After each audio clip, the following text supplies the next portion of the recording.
Bonjour tout le monde, bienvenue au Bracket Show. Bonjour Eric. Bonjour Bruno. Ça va bien? Ben oui, toi? Oui. Super. Donc, aujourd'hui, série de trucs et astuces. On voulait parler d'un piège qu'il faut éviter, que même moi, je vais te dire bien honnêtement, j'ai été surpris de voir que je suis tombé dans ce piège-là probablement à plusieurs fois dans ma vie.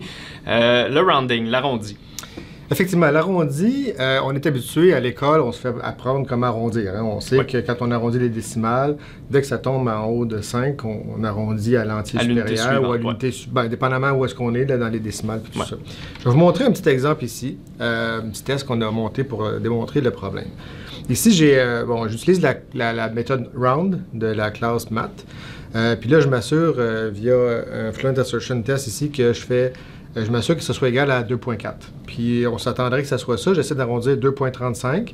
Et puis ici, j'y mentionne que je vais l'arrondir à une décimale. Donc, 2.4. Le rounding qu'on connaît, c'est 2.4. Donc, testons ça pour voir que ça fonctionne. Donc, on devrait être Et là, on parlait de piège, mais ça marche. C'est correct. Donc, il n'y a pas de piège à date. Exact.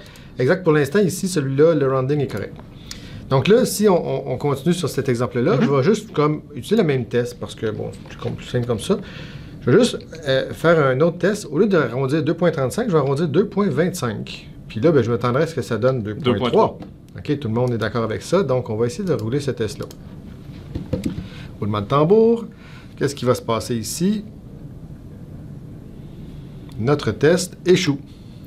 Et c'est là que, quand tu m'as montré ça avant qu'on enregistre, j'ai absolument rien compris. Exact. Pourquoi ça échoue? Ça arrondit à 2.2 au lieu de 2.3. Puis on a le même, mais on s'entend ici, là. C'est la même décimale, c'est 0.5. Puis je pourrais mettre 0.9999 à la fin, ça ne changerait rien. Ça donnerait le même résultat. La raison est que, par défaut, la classe Round, la méthode Round de la classe Math, arrondit selon le standard qu'on appelle le banking rounding. Le banking rounding, c'est un système de rounding qui arrondit une fois sur deux à la hausse, une fois sur deux à la baisse. Ça a été développé au fil des années parce que quand on a fait des systèmes bancaires, on s'est aperçu que, je peux avoir entendu des choses par rapport à ça, mais tu sais, les fractions de scènes qui s'accumulaient, il y en a qui ont réussi à faire fructifier ça, faire de l'argent avec ça, en extrayant ça des systèmes. Donc, on s'est dit que si on fait ça une fois sur deux, au final, ça devrait s'équilibrer, puis il n'y aura pas de débalancement dans les comptes, puis tout ça. Mais là, il fallait définir une règle sur une fois sur deux, parce que c'est une fois sur deux au hasard, c'est bien beau, là, mais random, c'est pas toujours la bonne solution. De la façon que le round fonctionne, c'est qu'il va utiliser le chiffre précédent. Donc, dans ce cas-ci, le 2 ou le 3. Puis, selon s'il est pair ou impair, il va décider d'arrondir à la hausse ou à la baisse. Donc, quand c'est impair, il arrondit à la hausse. Quand c'est pair, comme le 2 ici, il arrondit à la baisse. Donc, c'est comme ça qu'il fonctionne. Là, un piège qu'on aurait pu facilement... en fait, ce piège-là, on aurait pu facilement tomber dedans si, par exemple, tu avais eu deux tests séparés, si je comprends bien. Oui, ça aurait été la même chose. Parce que là... C'est pas une question de random, là. OK, non, mais c'est ça. Si tu avais mis ton math.round 2.25 dans un deuxième test, là, les deux auraient passé sans problème.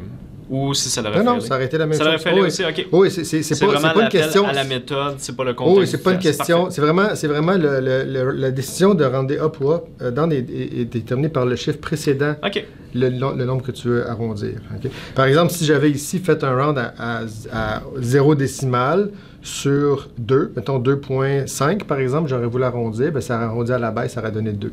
Si j'essaie d'arrondir 3 à 0 décimale à 3.5, il aurait arrondi à 4. C'est vraiment le nombre qui précède le décimal. Parfait. Par contre, peut-être dans certains cas, on ne veut pas ça. Dans les cas, je ne sais pas, c'est pas ce qu'on s'attend intuitivement du math.round. Effectivement. Okay? Il y a une façon de dire au math.round qu'on veut vraiment arrondir, comme on est habitué, à 0.5, ça arrondit à la hausse. Puis, il faut rajouter le midpoint. Okay? Donc ici, on a plusieurs... déclinaison de cette configuration-là. Celle qui nous intéresse, c'est Away from Zero. Dans le fond, c'est celle qu'on est habitué. Ce que ça veut dire, c'est qu'il va toujours arrondir à la hausse quand il arrive à 5. Donc, si je fais ça ici, puis que je réexécute mon test, normalement, il devrait passer comme on s'y attend. Voilà. Donc, un petit truc, un petit catch un peu... sournois, je dirais, parce qu'on n'a pas l'impression que ça se comporterait comme ça dans la vraie vie. Des fois, ça peut nous causer des erreurs. On s'attend à quelque chose, puis c'est pas vraiment le résultat attendu. Peut-être le genre de choses que dans un contexte de développement, dans un projet où on a besoin de faire du rounding, puis qu'on veut s'assurer de toujours passer par cette méthode-là, c'est peut-être de se faire nous-mêmes une classe qui va implémenter son propre round, c'est-à-dire qu'il va juste dans le fond wrapper par-dessus cet appel-là pour être sûr que partout dans notre application, on utilise toujours la bonne manière et non que une fois de temps en temps, on tombe dans le piège. Exact. Donc, ça conclut l'épisode pour aujourd'hui. Très, très intéressant de voir la subtilité du round de C#. Je sais pas si tu as d'autres choses à rajouter par rapport à ça, Eric. Non, c'est ça, parce que le rounding, c'est ça. C'est juste de faire attention à ces petits cas-là qui peuvent survenir dans notre... parfois faire varier nos données.